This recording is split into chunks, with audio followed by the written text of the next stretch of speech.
자, 17페이지입니다. 여기 보면 2015학년도 기출문제죠. 요거 한번 같이 볼게요. 진수의 반항 행동을 가족이라는 맥락에서 접근해 보면 어떨까요? 라고 얘기를 했는데, 이제 일반 체계 이론의 관점에서 보면 가족 체계는 가족의 상황에 따라서 안정성을 유지하기도 하고, 요거는 뭐예요? 부적 피드백, 그리고 변화되기도 한다. 요거는 정적 피드백이죠. 그죠? 그래서 진수가 중학생이 되는데도 여전히 어린아이로 취급하는 아버지 때문에 반항하는 행동을 보이는 것 같습니다. 그래서 이러한 상황을 볼 때 진수네 가족은 가족 체계 변화를 거부하고 안정성을 유지하는 방향으로, 요게 이제 그 역기능적인 어떤 가족 게 그 양사례라고 볼 수 있다라는 거죠. 역기능적인 가족은 변화해야 할 때 변화하지 않는, 그래서 가족 항상성을 자꾸 유지하려는 경향성으로 가게 되거든요. 그래서 아이가 컸는데도 변화를 거부하고 안정성을 유지하는 방향으로, 근데 여기 서술어가 뭐예요? 땡땡땡을 작동시키고 있다라고 했기 때문에 가족 항상성이라고 쓰면 안 되고 부적 피드백이라고 답을 써야 되는 문제다라고 보시면 돼요. 자, 좀 어렵죠, 그죠? 자, 그 다음에 이제 순환적 인과관계입니다. 문제가 21학년도까지 아주 잘 나왔어요. 가장 중요한 개념이기도 하고요, 그죠? 책에는 이제 그 행동은 순환적으로 서로 영향을 미쳐서 순환적 결과를 일으키므로 직선적인 원인과 결과에 따라서 정확하게 구분질 수 없는 것이다 라고 얘기를 하고 있죠, 그죠? 그래서 이제 아까도 얘기했듯이 그 원인과 결과가 직선적으로 있다라고 보는 것이 직선적 인과관계, 선형적 인과관계고요. 원인과 결과를 구별할 수 없다라고 보는 것이 이제 순환적 인과관계죠. 그래서 요 마침표 구두점을 보시면 순환적 인과관계 속에서 특정 원인을 구별해내는 것을 마침표라고 얘기를 한다. 그래서 밑에 예를 보시면 아버지는 아들이 늦게 귀가해서 잔소리를 하는 것, 네가 늦게 귀가했기 때문에 나는 잔소리를 한다라고 여기에 마침표를 찍으면 이제 원인이 누가 되는 거예요? 아들이 늦게 귀가한 게 원인이고, 그래서 잔소리를 한다라는 결과가 나오게 되는 거죠. 근데 아들은 아버지가 잔소리해서 늦게 귀가한다에 마침표를 찍으면 원인은 아버지 잔소리가 되는 거죠. 그죠? 그래서 이러한 것을 순환적 인과관계라고 얘기를 하는데, 구두점, 마침표를 어디에 찍느냐에 따라서 원인과 결과가 달라지게 된다라고 보시면 되죠. 자, 그 다음에 여기 동일 결과성이랑 동일 잠재성은 검은색으로 되어 있는데, 여기 이상심리학에서 또 나오는 개념이어서 알아두셔야 된다라고 보시면 될 것 같아요. 그래서 요거 조금 알아두셔야 돼요. 동일 잠재성이라는 것은 이제 이런 것이다라고 보시면 돼요. 그래서 이제 여기 보면은 동일 잠재성은 뭐라고 되냐면 똑같은 출발에서 다양한 결과에 이르는 것이라고 나와 있죠. 그래서 시작이 있고, 그 다음에 과정이 있고, 그 다음에 끝이 있는데, 여기 보면은 다양한 시작에서 어떤 과정을 거쳐서 어디로 끝나는 거예요? 동일한 결과로 끝나는 거다. 그래서 동일 잠재성이라는 것은 죄송합니다. 요 동일 잠재성이 아니고 요거는 뭐라고 봐야 돼요? 동일 결과성이라고 봐야 되죠. 그죠? 그래서 동일 결과성이라는 것은 다양한 출발 상태에서 시작해서 다양한 어떤 역동적인 어떤 상호작용이라는 과정을 통해서 결국은 어디에 도달하게 된다? 동일한 결과에 도달하게 된다. 이거를 동일 결과성이라고 얘기를 한다라는 거죠. 이제 예를 들면은 그런 거죠. 이제 그 원인이 여러 가지예요. 그래서 이상심리학에서 설명을 한다라고 한다면 이제 뭐 어떤 사람이 우울증이라는 결과를 가지고 왔어요. 근데 우울증이라는 결과에서 원인이 가족 관계일 수도 있고, 그다음에 그 사람의 어떤 기질일 수도 있고, 그 사람이 가지고 있는 뭐 대인 관계일 수도 있고, 그 사람이 가지고 있는 욕구나 정서 문제일 수도 있고 이렇잖아요. 그래서 다양한 시작점에서 시작이 됐는데 우울증이라는 결과로 끝나게 된다라는 거죠. 가족도 마찬가지겠죠. 다양한 어떤 것들이 작용을 해서 뭐 이혼이라던가 부부 갈등이라던가 이런 것으로 끝나게 된다라는 거예요. 그 다음에 동일 잠재성이라고 하는 것은 어떤 것이냐면은 여기에서 이제 하나의 것으로 시작을 했지만 이것이 어떤 과정을 거쳐서 다양한 어떤 결과에 이르게 되는 거다. 그래서 시작과 과정과 끝이 이렇게 나누어지게 되는 것을 말을 하죠. 그죠? 이런 과정을 거쳐서. 그래서 동일 잠재성은 똑같은 출발에서 이르렀지만 어떤 모종의 과정을 거쳐서 다양한 결과에 이르게 되는 것이 동일 잠재성이다. 그래서 이상 심리학에서 보자면은 이제 부부 갈등이라던가 뭐 여기에서 이제 시작을 했지만 어떤 사람은 우울증이 걸리고 어떤 사람은 불안증이 걸리고 어떤 사람은 뭐 조현병이 걸리고 뭐 이런 식으로 가게 된다라는 거죠. 그죠? 그래서 이제 이러한 어떤 것에 해당하는 것이다라고 해서 요거 이제 조금 기억을 해 두실 필요가 있겠고요. 그다음에 2021학년도 문제가 좋습니다. 요거 한번 풀어 보실게요.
좋은 문제죠, 그죠? 여기 보면은 이제 기억 니은에 해당하는 인과론의 명칭을 쓰고 각각의 관점에 근거해서 문제 행동의 원인을 순서대로 써라라고 했는데 여기 보면은 문제 행동을 그럼 먼저 찾아야 돼요. 그러면 소미의 문제 행동은 가출에 해당한다라고 보시면 되죠.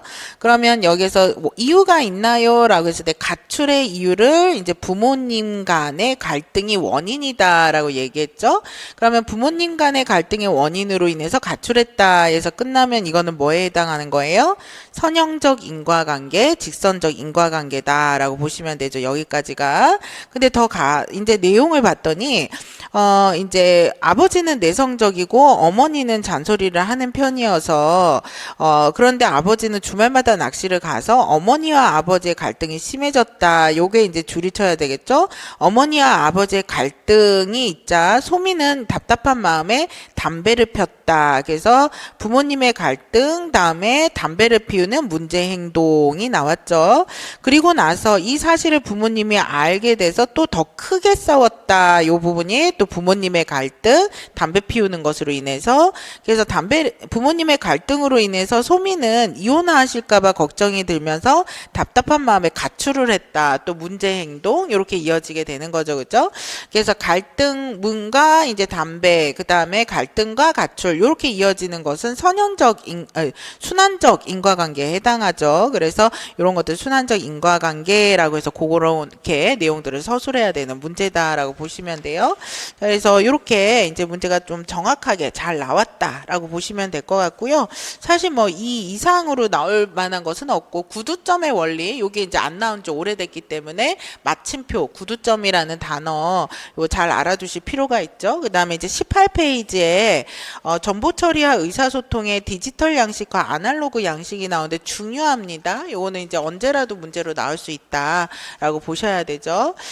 우선은 정보 처리와 의사소통을 보면 책의 모든 과정은 정보 처리와 의사소통의 과정이다. 이제 그렇게 볼 수가 있죠. 그래서 이러한 정보 처리를 하고 외부 체계로 내보낸 정보를 조절하면서 그 체계를 구조를 유지하는 것이다 라고 얘기를 하고 있죠. 그러면 이러한 의사소통과 정보 처리를 정확하게 하는 것이 중요해요. 근데 여기 보면은 가족 안에서 또는 가족과 외부 체계 사이에 정보 교환이 불확실하게 되면 이것은 역기능적으로 갈 가능성이 높다는 거죠. 그래서 불확실성을 감소시킨다면 가족은 기능적일 수가 있다. 그래서 의사소통을 명확하게 하는 것 이거를 이제 중요하게 여기게 된다라는 거예요. 그래서 우선은 우리가 정보 처리와 의사소통이라는 것은 이제 이런 원칙으로 설명할 수 있다. 그래서 이제 가족 상담 이론서마다 그냥 다 들어가는 문구이기는 해요. 첫 번째로는 사람은 언제나 행동한다예요. 행동하지 않을 수 없다라는 거죠. 침묵도 행동이고 가만히 있는 것도 행동이다라고 보시면 돼요.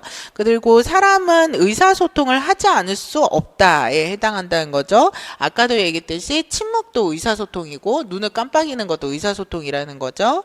그 다음에 어떤 행동에 부여하는 의미가 그 행동의 진짜 의미는 아니다. 그러나 누군가가 그 행동에 특별한 의미를 부여하면 그것은 그 사람에게 진실이 된다. 이제 어려울 수가 있는데 어떤 사람이 행동을 했었을 때 다른 사람이 그 행동이 제가 침묵한 거는 나를 무시한 거야 라고 의미를 부여하게 되면 그게 진짜가 돼버린다라는 거죠. 그죠?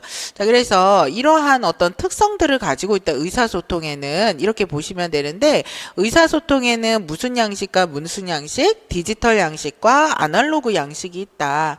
그러면 디지털 양식이라는 것은 내용 자체를 의미해요.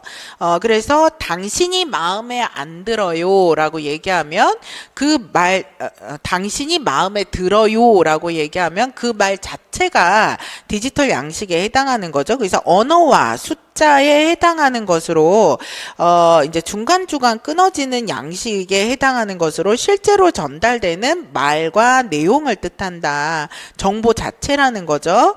그래서 논리적인 언어 규칙에 의해서 사실 그대로 당신이 마음에 들어요 라는 그 자체를 얘기한다는 거죠. 그런데 이제 중요한 거는 이게 어떤 맥락에서 어떤 비언어적인 표현을 하면서 전달됐느냐가 중요한 거죠. 그죠? 그래서 소개팅이라는 상황에서 상대방이 나를 보면서 미소를 지으면서 얼굴이 붉어지면서 당신이 마음에 들어요 라고 얘기하는 거랑 그 다음에 이제 그 면접 상황에서 면접관이 나를 이제 쳐다보면서 당신이 마음에 들어요 라고 얘기하는 거랑 다르죠. 그죠? 이 메시지의 의미가 소개팅에서는 나 너 마음에 드니까 우리 한 번 더 만날래? 라는 의미죠. 마음에 든다라는 것은 면접관에서는 당신이 마음에 들어요 라고 얘기하는 거 야, 너 여기 우리 회사 들어와 라는 얘기잖아요. 그래서 이것이 다르다라고 보시면 되죠. 그래서 비언어적인 메시지와 주어진 상황 맥락을 합해서 연속적으로 이어지는 메시지 양식을 아날로그 양식이라고 한다. 이러한 대화 안에서 그 사람들 간의 관계를 규정해 준다라는 거죠. 그죠? 요 말이 어렵긴 하지만 맨날 나오는 내용이에요. 이게 예를 들면 얘기 좀 하자. 라고 얘기를 엄마가 얘기하죠. 그런데 얘기 좀 하자. 그러니까 아이가 늦게 들어온 상황에서 얘기 좀 하자라고 얘기한다면 엄마는 아이한테 너 늦게 들어왔지. 너 혼날 각오해? 라는 메시지를 주면서 지금 이제 그 명령을 내리는 관계가 지금 나오고 있죠. 그런 것들이라고 봐야 되는데 반대로 아이가 화가 나서 엄마랑 아무 말도 안 하는 거예요. 그러면 엄마가 아 제발 나랑 얘기 좀 하자 이렇게 얘기를 한 거면 엄마가 반대로 미안해서 아이한테 부모님한테 부탁하는 어떤 상황에서 말을 하게 되는 거죠. 그래서 이처럼 대화하는 사람의 관계를 규정해 주는 것이 맥락이랑 비언어적인 정보다. 그래서 대화의 본래 의도와 의미가 중요하게 된다. 그래서 제스처나 말투, 억양,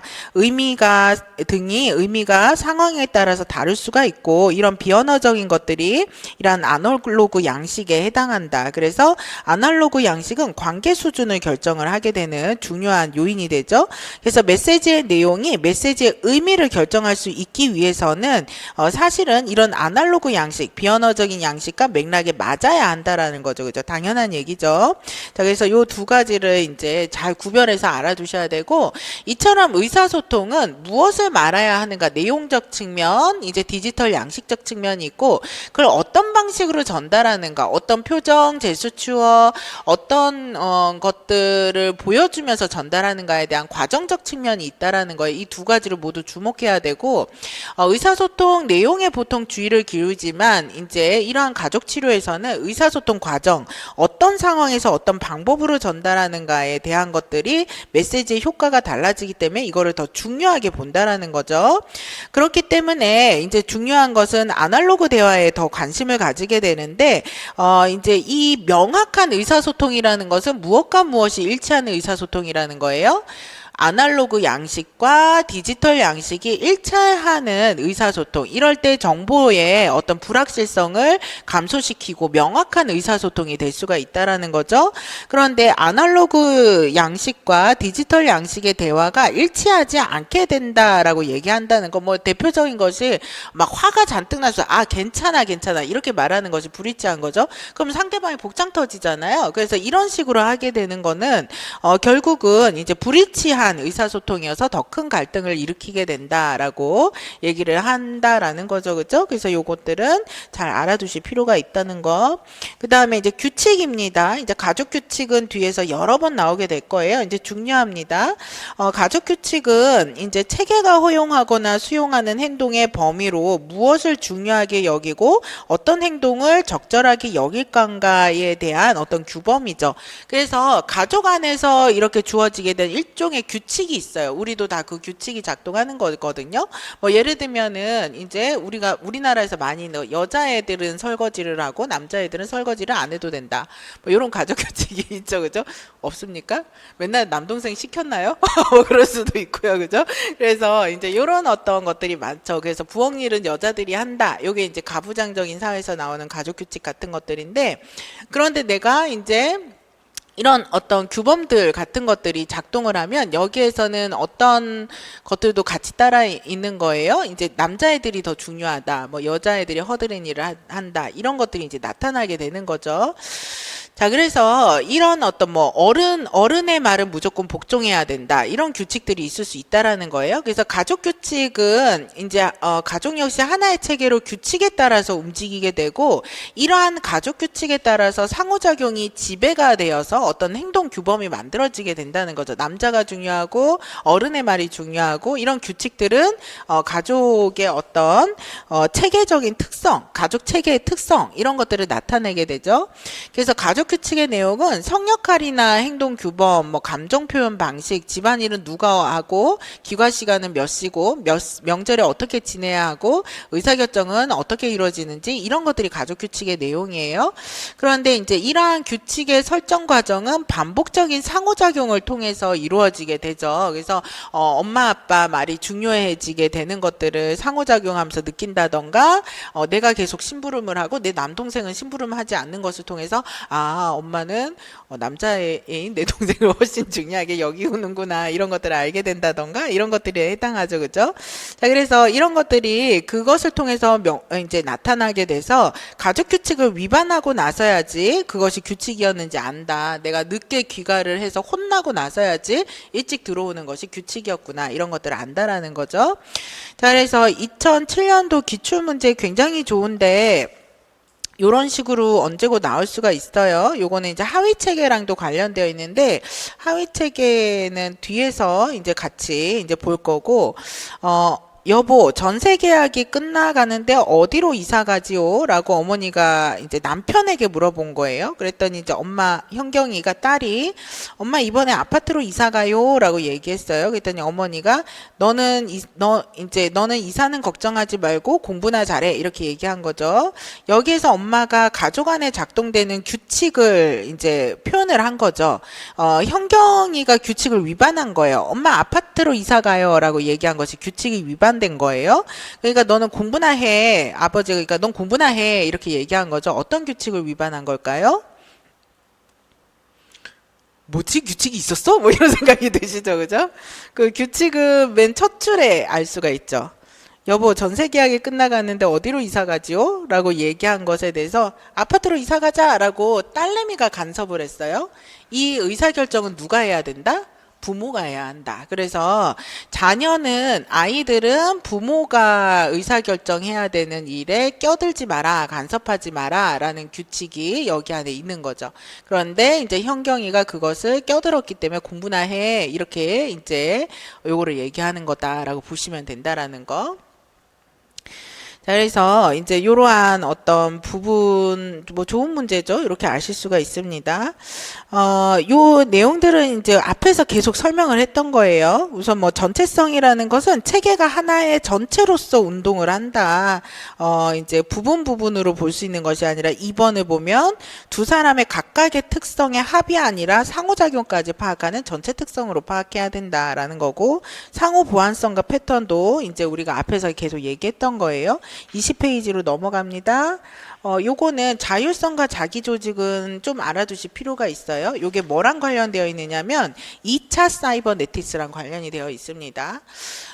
유기체는 기계와 달리 스스로 움직일 수 있는 자기 생성적 특성을 가지고 있다. 즉 이제 스스로 무언가를 만들어낼 수 있다라는 거예요.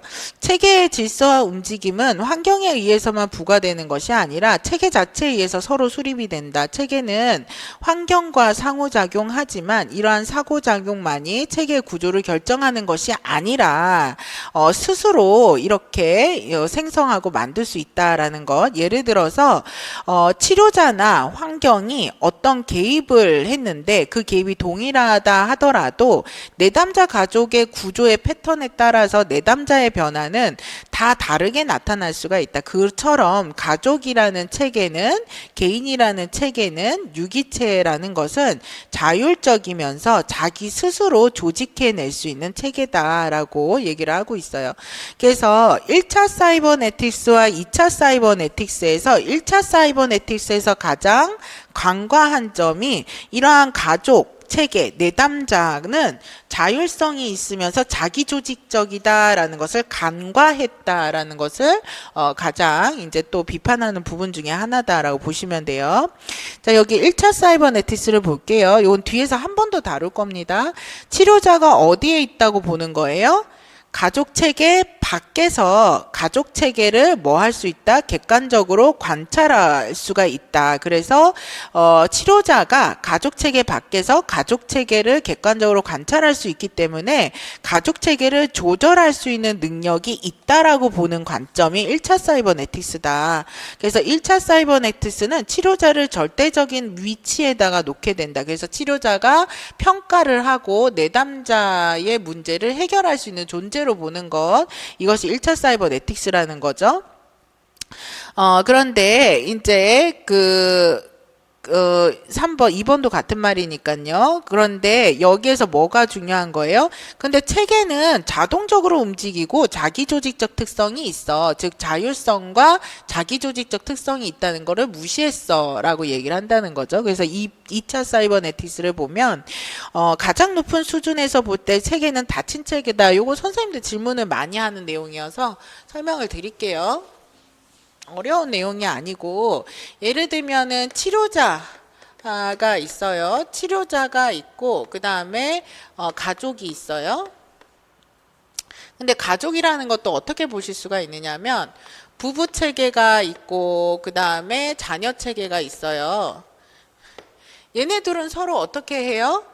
부부는 이제 엄마 아빠가 있고 이게 각각의 체계도 서로 상호작용하죠. 그쵸?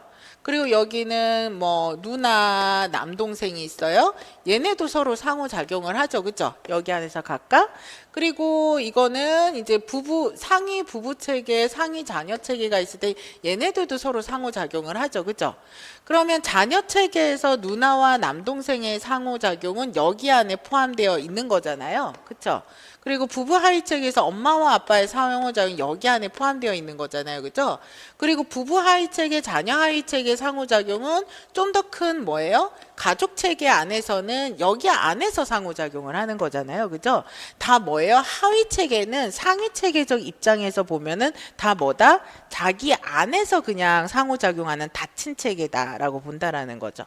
그래서 그것이 이제 그런 식으로 보게 되는 거죠. 그래서 치료자와 이제 내담자 가족에 해당하는 것도 1차 사이버네틱스에서 치료자는 내담자에 대한 것을 객관적으로 중립적으로 보면서 조절할 수 있어 라고 이렇게 봤잖아요. 근데 그게 아니지.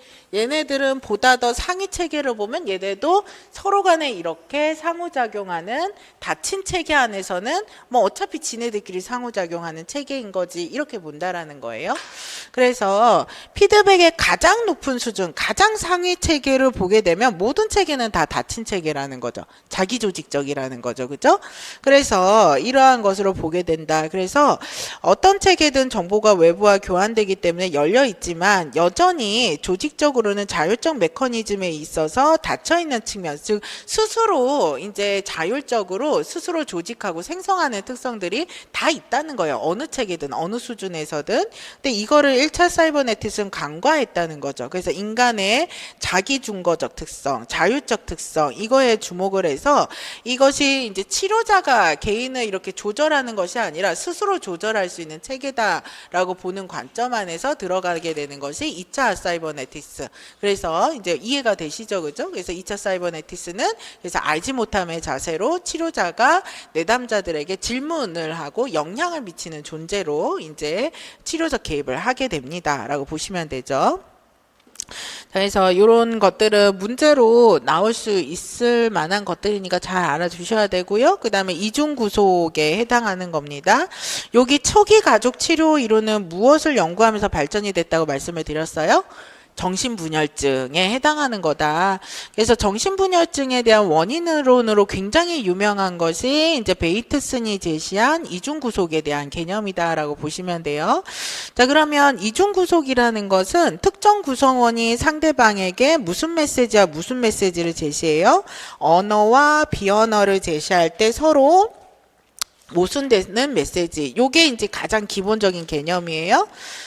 자, 그래서 이중 구속과 이중 메시지는 다른 거예요. 이중 메시지는 언어와 비언어적인 메시지가 불일치하는 메시지다라고 보시면 돼요. 그래서 이중 구속의 절차 안에서 이제 그 부모가 자녀에게 이중 메시지를 보내는 거예요. 그래서 이제 상대방으로 하여금 어떤 메시지가 진짜 메시지인지 분간하지 못하게 만든 거다. 그래서 엄마가 온갖 짜증을 내면서 내가 너 없으면 못 살지 뭐 이렇게 얘기하는 거가 이제 애 입장에선 정말 나를 사랑한다는 건지 이제 내가 싫어 죽겠다는 건지 헷갈릴 수 있다라는 거죠. 그죠?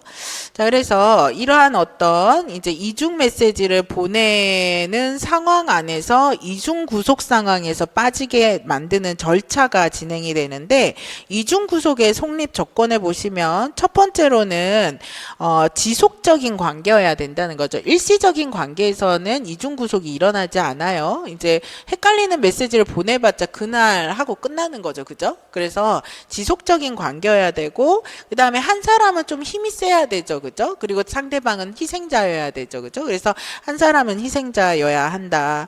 그리고 이제 이중구속에 처한 사람이 어떤 메시지에 반응하는 것이 옳은가를 파악하기 위해서 상대방에 질문할 수가 없어야 한다. 그래서 뭐가 진짜 엄마 나 사랑한다는 거야 사랑하지 않는다는 거의 뜻을 확인할 수 있으면 혼돈이 일어나지 않아요. 근데 이러한 것들을 헷갈리게 질문하는 게 어려워서 이러한 어떤 혼돈 상황에서 있어야 한다는 거죠. 자, 그래서 이중구속 성립 상황의 조건을 보시면은 이제 아까 말씀드렸던 것이 있고, 그 다음에 절차를 보시면 1차 부정명령, 2차 부정명령, 3차 부정명령이에요. 그러면 1차 부정명령은 1차적으로 내려지는 금지하는 명령이고, 2차 부정명령은 1차 부정명령과 어떤 특성을 가지고 있어요? 불일치해야 한다. 그리고 2차 부정명령의 특징은 더 추상적이어야 돼요. 그래서 더 처벌적이고 더 위협적이고 더 추상적이어야 한다는 거죠. 그래서 이제 2차 부정명령이 더 위협적이어야 하는 이유는 이게 이제 두려워서 질문할 수 없어야 되겠죠. 그죠? 그리고 또 하나는 추상적이라는 것은 뭐냐면 비언어적이거나 맥락적인 거, 이런 어떤 것을 통해서 전달되는 것이 이제 는 것으로 통해서 더 강력하게 전달이 된다는 뜻이에요. 그래서 비언어적이거나 맥락적이거나 상황적인 메시지에 대한 어떤 부분들로 해석이 되는 측면이 더 많다라는 거예요. 그래서 추상적이다라는 거예요. 그 다음에 이제 3차 부정명령은 이 상황에서 빠져나가지 못하게 만드는 마지막 이제 명령을 얘기하죠. 그러면 이것이 성립이 되고 나면 3차까지 내려지게 되면 아이가 이중구속 상황에 빠져 있다라는 것을 알게 되면서 공포와 분노를 느끼게 되고 혼돈 상태에 빠지게 돼서 정신분열에 발생을 하게 된다라고 베이튼슨이 얘기를 하게 돼요. 자, 그래서 어떤 메시지가 진짜 메시지인지 알 수가 없어서 혼란 상태, 숨겨진 어떤 말도 숨겨진 의미가 있다고 생각하기 때문에 정신분열증에 걸리게 된다라고 보시면 되죠. 자, 여기 보면 2015학년도 특시 문제예요. 여기 보면 문제 자체는 쉬워요. 여기 뭐라고 되어 있어요? 경수 어머니는 경수에게 땡땡땡을 보내고 있다라고 했으니까 요거는 뭐라고 써야 돼요? 이중 메시지를 보내고 있다라고 해야 되는 거죠. 그러면 이중 메시지의 정확한 부분이 어디에 있습니까? 요거 전체 중에서 정확한 이중 메시지의 정의와 관련된 부분이 첫 번째 줄이죠. 그죠? 무표정한 얼굴로 내가 널 얼마나 사랑하는지 아니? 요거가 이중 메시지의 정확한 이제 사례에 대한 거죠.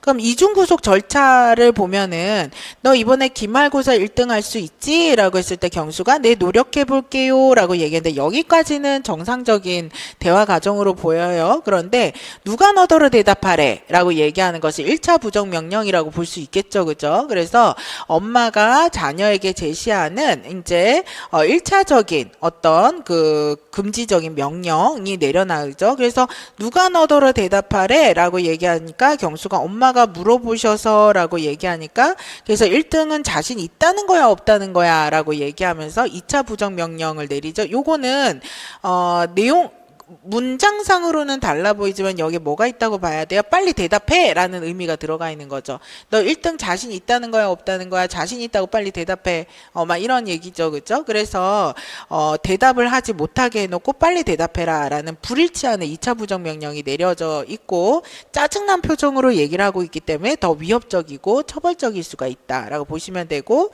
여기에 이제 짜증난 표정, 말하는 뉘앙스 이런 것들이 주는 어떤 이제 그 해석적인 것들이 이제 같이 작용을 하죠. 비언어적인 것들이. 그리고 나서 이제 얘가 어쩔 줄 몰라 하니까 왜 말이 없어? 엄마 말이 말 같지 않니? 이런 식으로 이제 3차 부정명령이 내려지게 된다. 그래서 이거가 한 번에 끝나는 것이 아니에요. 이 1차 부정명령, 2차 부정명령이 계속 반복적으로 이루어지게 된다. 불일치하는. 그렇게 반복적으로 이루어졌다가 얘가 이제 그 3차 부정명령은 어떤 거냐면 얘가 완전히 혼란 상태에 빠져서 내가 여기 갇혔구나. 더 이상 도망갈 데가 없구나. 이런 거를 깨닫기 전에 마지막으로 내려지는 이제 불일치한 명령을 3차 부정명령이라고 얘기를 합니다. 그래서 선생님들 보충 자료를 지금 보실게요. 보충 자료 1페이지를 먼저 보실게요.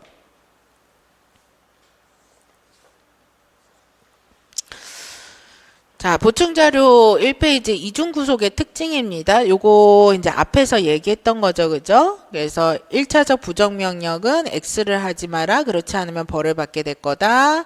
두 번째 부정명령은 추상적이고 1차적 명령과 대립되는 거. 그 다음에 세 번째 부정명령은 도망갈 수 없는 부정적 명령으로 반드시 반응을 해야 한다. 이런 제약이 없다면 희생자는 구속되었다고 느끼지 않기 때문이다. 그래서 마지막으로 일단 희생자가 이중구속 관점에서 세상을 지각하도록 길들여지게 되면 위에 어느 단계에서도 충분한 공포나 분노를 야기할 수가 있다라는 거. 이것도 이제 참고로 그냥 정리하는 의미에서 보시면 되고 21페이지 이중구속 사례도 이제 대표적인 사례예요. 이거 옛날에 기출문제로 나왔던 거예요. 이것도 한번 읽어보시면 되는데 뒤에 2페이지 요게 이제 정문자 선생님 서적에 나오는 이중구속 상황이거든요. 이제 요 부분이 가장 정확한 이중구속의 과정을 설명한 내용이에요. 자, 먼저 첫 번째로 엄마가 사랑한다는 언어적 메시지와 불일치한 무관심한 표정. 그래서 이제 이중 메시지를 보내고 있는 거죠. 그러면 아이가 엄마, 절 사랑하신다면서 왜 저를 보지 않고 말씀하세요? 이거에 대한 정보를 정확하게 확인할 수 있으면 이중구속 상황이 안 떨어지겠죠. 그래서 정상 과정을 보면 엄마가 응, 그랬니? 엄마는 근데 너를 정말 사랑해 라고 하면서 껴안아주죠. 그래서 껴안아주는 행동과 정말 사랑해 라는 말이 일치하죠. 그죠? 그러면은 내 엄마 저도 사랑해요 라고 해서 이게 이중구속 상황에 안 빠지고 정상적인 과정으로 거치게 되죠. 그런데 왜 저를 보지도 않고 말씀하세요? 라고 했을 때 엄마가 다시 목소리를 낮추고 아이도 보지 않으면서 엄마가 널 사랑한다는데 왜 자꾸 귀찮게 하니? 라고 얘기해서 언어와 비언어가 불일치하는 이중 메시지를 다시 보내고 있습니다. 그리고 이러한 이중 메시지를 계속 반복적으로 보내요. 그러면서 여전히 엄마가 짜증나는 표정으로 정말 귀찮게 하는구나. 숙제는 다 했니? 공부 좀 해. 안 하면 밥을 못 먹을 줄 알아. 이런 식으로 이제 화를 내는 모습이 나타나죠. 그래서 이제 다시 한번 또 처벌적인 이제 메시지를 보내죠. 이게 또 반복이 돼요. 그러면 이중 구속 상황으로 발전한다라고 보시면 돼요. 그래서 이제 교재에 있는 내용은 사실 1차 부정명령, 2차 부정명령, 3차 부정명령이 교재 사례랑 되게 명확한 것처럼 보이잖아요. 그런데 보다 더 정확한 것은 아까도 했듯이 1차 부정명령과 2차 부정명령, 다시 말해서 서로 불일치하는 메시지가 이중 메시지 상황에서 언어와 비언어가 불일치한 상황에서 반복되는 거예요. 반복이 돼서 계속 혼란을 주게 되는 상황들이 지속적으로 계속 있고 나고 난 다음에 애가 너무 혼란이 극대화돼서 이제 가기 직전에 엄마가 마지막으로 부정명령을 내리는 거죠. 너 이제 엄마 말 안 들으면 혼난다. 너 이제 내가 너 사랑한다고 했는데 왜 이렇게 귀찮게 구냐? 뭐 이런 식으로 마지막 명령을 내리면 그게 3차 부정명령이 돼서 그러면 이중구속 상황에 빠진다는 것을 본인이 인식하면서 이제 분열증이 오게 된다. 이렇게 내용들을 정리해서 알고 계시면 돼요. 자, 그 다음에 이제 22페이지입니다. 정신분열증 원인으로 이제 부부균열과 부부불균형이라 거짓상호성과 거짓젖대성이 있어요. 부부균열과 부부불균형은 누가 말했죠? 우리가 앞에서 나왔는데 리츠. 그래서 리츠가 얘기했다라고 보시면 되죠. 그래서 앞에 우리가 이제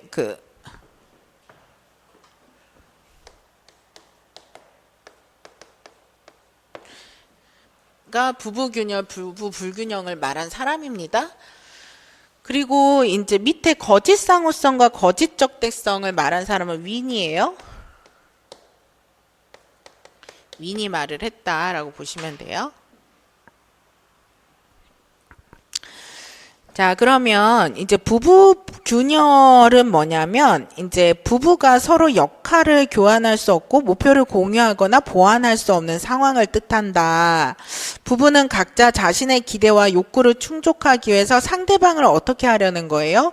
억누르면서 지위를 손상하려고 시키려고 한다라는 거예요. 그래서 이 부부는 서로 경쟁적이고 갈등적인 상태에서 서로를 억누르고 지위를 손상시키려고 하는 것이 부부균열이다라고 보시면 되죠.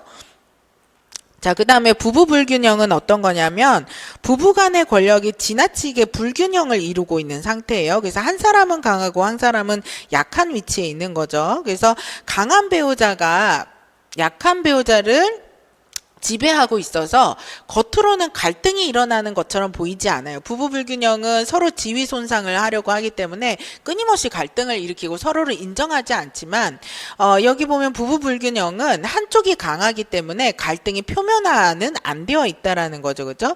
그렇지만 이것이 이제 그 기능적인 상태라는 걸 의미하는 것은 아니죠. 그죠? 그래서 이제 예를 들어서 아빠가 이제 모든 거 되게 지배적이고 권위적이어서 이제 엄마에게 계속 복종을 강요를 하는데 엄마는 말없이 늘 복종을 하지만 늘 우울하고 늘 이제 불행한 상태에 있을 수밖에 없겠죠. 그러면 이 엄마는 대체로 자녀에게 아버지에 대한 한탄을 얘기를 하게 됩니다. 그래서 여기 보면 부부간 조화로운 힘의 균형을 유지하는 데 실패할 뿐만 아니라 부부간 허용되는 것과 실제로 느끼는 것 사이에 불이치를 공개적으로 표현할 수가 없게 된다. 그래서 이제 아까 얘기했던 것처럼 엄마가 남편에게 공개적으로 표현을 할 수 없게 되지만 대신 이제 이런 사례들은 자녀에게 이제 남편에 대한 욕을 하거나 한탄을 하게 되죠. 그러면 부부 균열 같은 경우에는 이제 아빠와 엄마 중에서 자식이 엄마 아빠가 맨날 싸우기 때문에 어느 쪽 편을 들어야 할지 몰라가지고 이제 혼란을 오게 되고, 부부 불균형 같은 경우에는 엄마를 불쌍하게 여겨서 엄마 편에 서지만 또 그렇게 하는 것이 아빠에 대한 어떤 죄책감을 들게 하기 때문에 혼란을 일으키게 하거든요. 그래서 부부균열이나 부부불균형은 자녀는 부모 중 누구에게 충성심을 보여야 할지 갈등이 되고 깨질지 모르는 부모의 결혼 생활에 붙잡아야 한다는 압박감에 시달리게 되면서 정신분열증이 생겨난다. 그래서 여기 분열 유발 이유는 첫 번째로 뭐예요? 충성심의 갈등. 이게 많이 나오는 단어니까 꼭 기억해 두셔야 돼요. 충성심의 갈등이 원인이다라고 보시면 되고, 또 하나는 이제 이러한 어떤 갈등 속에서 일관성 있고 논리적으로 사고하는 의사소통 능력 발달의 손상. 요 두 가지. 그래서 엄마 편을 들어줄 때도 있고 아빠 편을 들어줘야 될 때도 있고 이렇게 혼란이 오게 되는 거죠. 그래서 정신분열증이 생겨난다. 자, 그 다음에 거짓 상호성과 거짓 적대성이에요. 거짓 상호성과 거짓 적대성은 가족 간 의사소통을 왜곡시키고 현실에 대한 지각을 손상시켜서 관계를 논리적으로 생각할 수 없게 만드는 유형이다. 요거 줄을 치시면 요게 정신분열증이 일어나게 되는 원인이라는 거죠. 의사소통을 왜곡시키고 현실에 대한 지각을 손상시켜서 관계를 논리적으로 생각할 수 없게 만드는 거기 때문에 정신분열증을 유발시킨다라고 보시면 돼요. 거짓 상호성은 겉보기에 어떤 것을 얘기합니까? 겉보기에는 친밀하지만 사실은 거짓인 상태. 이제 이 가족이 우리는 이제 그 서로 이제 늘 함께 해야만 해. 그래서 자식의 독립성과 자율성을 인정하지 않고 자식의 생각이나 의견을 인정하지 않고 꼭 가족의 의견을 같이 따라야 해. 이런 어떤 입장에서 이제 나타나는 것이 거짓 상호성이죠. 그래서 서로 친밀해 보여야 한다는 것에 지나치게 몰두를 하고 개인의 정체성을 인정하지 않고 각자의 생각이나 느낌을 표현하는 것을 허용하지 않아요. 그래서 이제 그 자발성이나 이런 것들이 부족하게 만드는 거죠. 그죠? 그래서 이런 것들이 이제 거짓 상호성이어서 가족 구성원이 어떤 불만이 있거나 어떤 화가 나는 감정이 있어도 이거를 자유롭게 표현할 수 없게 만드는 거. 근데 거짓 적대성은 반대에 해당하는 거죠. 겉으로 거리감을 두고 적대적인 방식으로 상용하지만 실제로는 아닌 것을 얘기를 해요. 요거를 뭐라고 표현하느냐 하면 거짓 다툼 같은 거다 이렇게 얘기를 해요. 뭐 예를 들면 형제들이 서로 간에 좋은 식으로 서로 말을 안 하는 거, 뭐 부부가 서로 간에 좋은 식으로 말을 안 하는 거, 그런 감정이 없다 하더라도 그냥 겉으로 계속 툭툭툭툭 뭐 짜증내고 그냥 냉정하게 말하는 거, 이런 것들이 이제 거짓 적대성 같은 경우죠. 뭐 예를 들면은 대표적으로 이제 재혼 가정 안에서 새어머니를 싫어하지 않는데 새어머니한테 싫은 척하는 거, 뭐 이런 것들이 이제 거짓 적대성에 해당하는 거죠. 그래서 이러한 것들은 이제 어떤 친밀성을 약화시키는 면이 있다라는 거죠. 그래서 친밀성을 약화시키고 사실 이 거짓적 대성이 툭툭툭툭 서로 이제 뭐 짜증을 사소하게 내거나 냉정하게 말하는 것 안에는 좀 더 근본적인 갈등이 있을 수 있어요. 근데 이런 것들을 가리는 또 역할을 한다라는 거죠. 그래서 결국은 이제 거짓 상호성이든 거짓 적대성이든 안 적혀져 있는데 첫 번째 공통점은 의사소통을 왜곡시키고 현실에 대한 지각을 손상시킨다고 했잖아요. 두 번째 이제 공통점은 자율성을 억압하는 일종의 결탁 방식이라는 거죠. 그래서 거짓 적대성도 마찬가지라는 거예요. 양상이 다를 뿐이지, 이제 어떤 진정한 것을 다루거나 나누지 못하게 하는, 그래서 표면적으로는 이제, 서로 툭툭툭툭 거리면서 그냥 그 상태로 유지하게 만드는 이런 것들이라는 거죠. 그래서 여기 나오는 친밀감뿐만 아니라 갈등이나 불화 역시도 진정으로 다루지 못하게 한다. 라는 것이 이제 거짓 적대성이다라고 보시면 돼요. 자, 그 다음에 고무 울타리 개념은 어떤 거냐면 가족 내에서 허용할 수 없는 가족원의 정보에 대해서는 배척해서 이러한 것을 배척하기 위해서 경계가 자꾸 바뀌는 것을 얘기를 해요. 뭐 어떤 거냐면 외부 체계에서 정보가 들어올 때 우리 가족의 만약에 거짓 상호성이라면 우리 가족은 되게 좋은 가족이고 서로 사랑하고 뭐 이런 것들에 대한 정보는 받아들여요. 그래서 수용할 수 있는 정보는 받아들이지만 근데 우리는 좀 지나치게 이제 그 의견 각자의 의견이나 생각은 없는 것 같아요. 우리 가족은 사실은 이런 건 좀 문제가 있지 않아? 이런 것들에 대해서는 배척을 하는 방식으로 이 경계 울타리가 이렇게 왔다 갔다 한다는 것이 고무 울타리예요.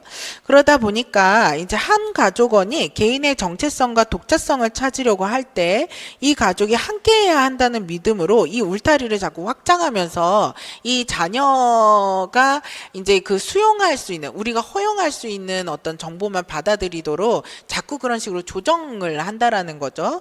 그래서 이러한 어떤 정신분열증의 이유는 뭐냐면 이제 우리 가족은 조금 내가 보기에는 이런 부분에서는 좀 내가 좀 이상한데 뭐 이렇게 생각할 수도 있고 객관적으로 볼 수 있는 것들이 있잖아요. 근데 이러한 가족 밖의 경험에서의 어떤 의미를 정확하게 추론할 수 있는 자신의 능력을 의심하게 만든다라는 거죠. 이 상황을 있는 그대로 보는 현실에 대한 것들을 있는 그대로 지각하는 왜곡하지 않고 지각하는 능력을 이제 의심하게 만들어서 결국은 혼란 상태에 빠지게 만든다라는 것이 이제 고무 울타리 개념이다라고 보시면 된다라는 거. 자, 그래서 이제 요런 어떤 개념들이 있다. 자, 그래서 얘네들은 나중에 조현병, 이상심리 조현병 할 때 또 나오는 애들입니다. 그래서 이제 기본적으로 알아두시면 될 것 같아요. 여기까지 하고 쉴게요.